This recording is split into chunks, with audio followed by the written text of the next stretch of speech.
Hey everyone, welcome back. Ready for another deep dive. Always. All right, so today we're tackling something that's been kind of blowing up everywhere, right?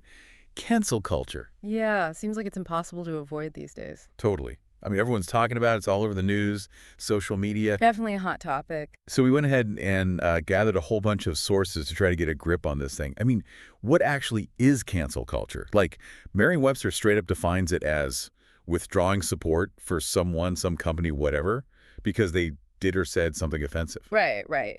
Basically like a modern day boycott fueled by, well, the internet. Exactly.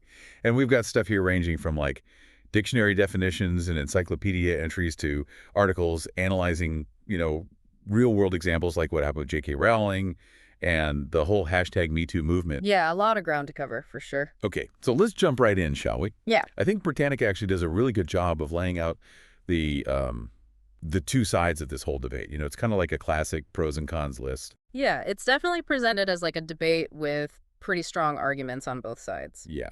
So starting with the pro side. The main argument there seems to be that cancel culture is all about holding powerful figures accountable for their actions. Like Harvey Weinstein, for example. The Yeah. hashtag #MeToo movement really gained momentum online, and that public pressure ultimately forced institutions to finally, actually take action. And that collective action, especially for, groups that have been historically marginalized or silenced, can be a huge, like a really powerful tool. Right. It's about giving people a voice and making sure that voice is heard, making a real difference. Absolutely. But then the question becomes like, what does that difference actually look like? Is it always about completely shutting someone out, removing them from platforms, or is there, any room for growth, For learning. for Yeah. change? That's a great point. And that kind of leads us to the other side, the against side, Yeah. where people argue that cancel culture can definitely go too far. The term mob mentality pops up a lot, like in that article from The Collector. They basically argue that, online spaces can really amplify outrage. And that can sometimes lead to, like, disproportionate punishments for people, often without any sort of fair process or investigation. Yeah, and that's where things get like super complicated. The internet can be amazing for spreading information quickly, and, Mhm. shining light on injustice and all that. But that speed can also backfire and lead to, people rushing to judgment without having all the It's facts. like, how do you find that It's balance? Yeah. exact. Okay, so let's look at some specific examples to make this all a bit more concrete. Let's start with J.K. Rowling, the helpful professor. That article goes deep into all the backlash she faced for her views on transgender issues.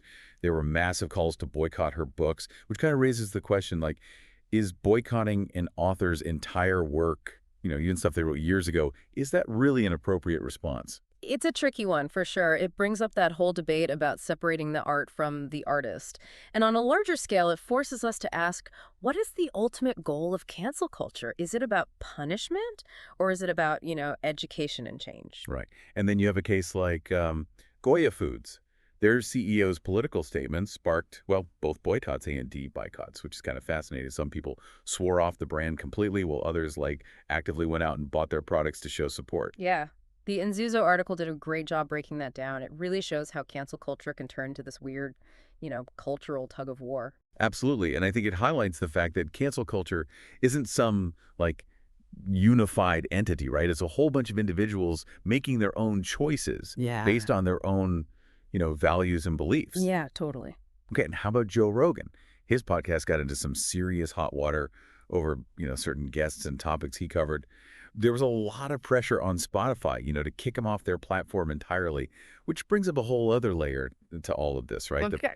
power these huge platforms have and how they ultimately decide what's acceptable and what's not. Right. And then the question becomes like, is deplatforming someone actually effective? Does it genuinely change anyone's mind? Or does it just push those viewpoints, further underground where they're harder to engage with or challenge? Man, so many questions. But I think that's kind of the whole point, right? Right. There are no easy answers here. It's not as simple as being for or against cancel culture.